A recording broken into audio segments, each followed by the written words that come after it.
है वासुदेव कुटुंबकम एवं सर्वे भवन्तु सुखिनः विचारधारा वाला देश, जहां आज नक्सल समस्या ने गंभीर रूप धारण कर रखा है। प्रश्न उठता है, ये नक्सली है कौन?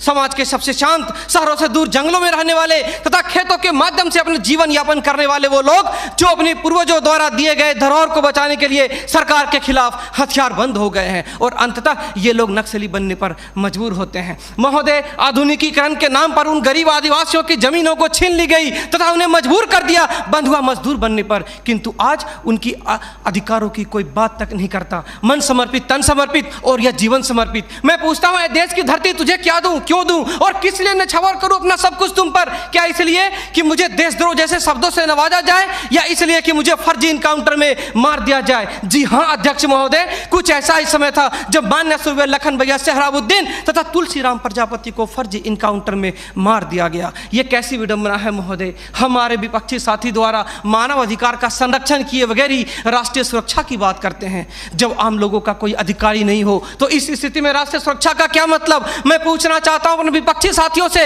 वे किस राष्ट्रीय सुरक्षा की बात करते हैं? पुलिस हिरासत में अत्याचार व मौत, उन्नाव केस, किसानों द्वारा आत्महत्या या बिहार के शेल्टर होम में हुई मासूम बच्चों के साथ दरिंदगी, क्या यह है राष्ट्रीय सुरक्षा?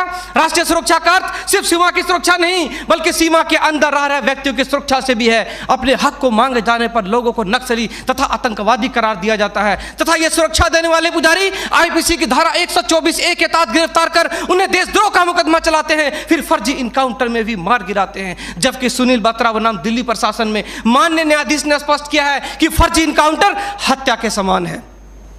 10 जुलाई 2004 को मनोरमा देवी के साथ दुष्कर्म और उसकी हत्या तथा पूर्वोत्तर राज्य की महिलाओं द्वारा हम सुरक्षा बलों के समक्ष निर्वस्त्र होकर विरोध प्रदर्शन करना इस बात का द्योतक है कि हम सुरक्षा बलों ने arms force special power act का दुरुपयोग कर नाजायज फायदा उठाया है, वहां के लोगों को जबरन गिरफ्तार कर उसे मानसिक एवं शारीरिक रूप से प्रताड़ित किया है तथा उनकी बहु बेटियों के साथ दरिंदगी कर मानवता को संसार किया है। यह देश की सभ्य समाज एवं लोकतांत्रिक शासन प्रणाली पर प्रश्नवाचक चिन्ह है। सीआरपीसी की धारा 41, 42, 107, 151 के तहत बिना वारंट गिरफ्तार करने की शक्ति, सीआरपीसी की धारा 129, 130 मजमे को तितर बितर करने की शक्ति और जरूरत पड़ने पर गोली चलाने तक की शक्ति इन सुरक्षा बलों को दी गई है। और कितने अधिकार दिया जाए इन्हें? तो दे दो रोलेक्ट एक्ट जैसा अंधा कानून और ढूंढते रहो इतिहास के पन्नों पर स्वतंत्रता एवं समानता जैसी शब्दों को। महोदय, आज जरूरत है चिंतन की, मंथन की, जागरूकता की, लोगों में विश्वास जगाने की। आज जरूरत है सुपर 30 जैसे संस्थानों की, ताकि अपने पथ से भटके हुए बच्चों को उचित शिक्षा, भोजन इत्यादि का प्रबंध कराकर उसे विकास के सही मार्ग से जोड़ सके। अंत में फैसला माननीय निर्णायक मंडल के पर छोड़ते हुए गुरुदेव रविन्द्रनाथ टैगोर की इन पंक्तियों के साथ मैं अपनी वाणी को विराम देना चाहूंगा कि मैं जीना चाहता हूं इंसानों की फौज के बीच में, मैं जीना चाहता हूं उगते सूरज की किरणों के बीच में, सुंदरता और सुगंध के बीच में। मेरी इच्छा है काश मिल जाए मुझे थोड़ी सी जगह इन जीने वालों के दिलों